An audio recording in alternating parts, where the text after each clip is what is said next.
a warning for prospective job seekers. Joining us with the details is the Better Business Bureau's Marketing and Communications Director, Nisha Hoti. Good morning, Nisha. Thanks for being with us. Morning. Thanks for having me. All right. So what are you guys seeing? How are job applicants being targeted by scammers? Yeah, so I mean, recently there have been some reports, particularly from the Richmond RCMP, speaking to a surge of fraudulent job listings, primarily posted in simplified Chinese. The idea here is to lure Chinese-speaking residents or immigrants who are looking for job opportunities.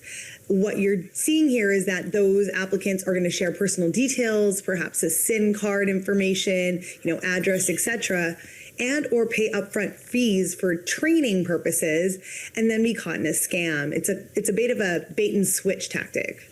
Interesting. And so right now, are you only seeing it being, offered in foreign languages? Is this really targeting certain communities?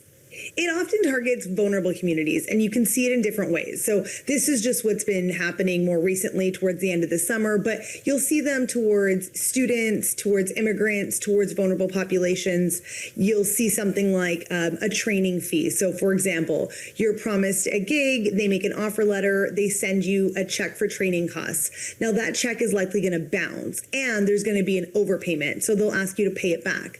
That can happen to any demographic. Another one is the reshipping type of job, where they say they will ship items to you. You need to inspect that they are, of quality, and then reship them out. Now, what you might be doing is help move stolen goods, and you have no idea. So there are a few different ways this works. And the other is a remote gig platform where they're saying, hey, you know what? We're going to give you this remote job. You just need to fill out this form or this information. And then there's like an application fee, which, the platform is asking you to submit. So is that one of the biggest red flags, is if there's any sort of fee involved with the application process? Yeah, fees is one. Really, first and foremost, always do your due diligence. Like, make sure that wherever you're applying is a legitimate company or recruiter. Most companies put their job postings back on their official website, or there's a hiring process. So, there is a job interview. There is a process to it. If you just get a job offer with no previous conversation, that's a red flag. So that's something to consider. Also, those who ask for a lot of information up front, normally you do not submit things like your SIN card or your banking information until after an offer letter has been signed or you're in the system on your first day. You go down to HR type of deal. But that, if they're asking for all of that well in advance, that's a red flag. The other things to watch for is, like I said, overpayment scams, reshipping scams. Essentially, if it's too good to be true, if they're promising you high pay with no interview, it probably is.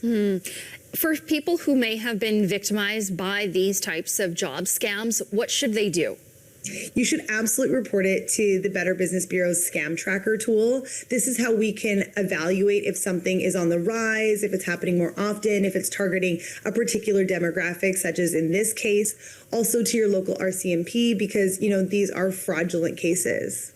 All right. Nisha Hoti with the Better Business Bureau joining us today. Nisha, thank you very much for the information. Thanks for having me.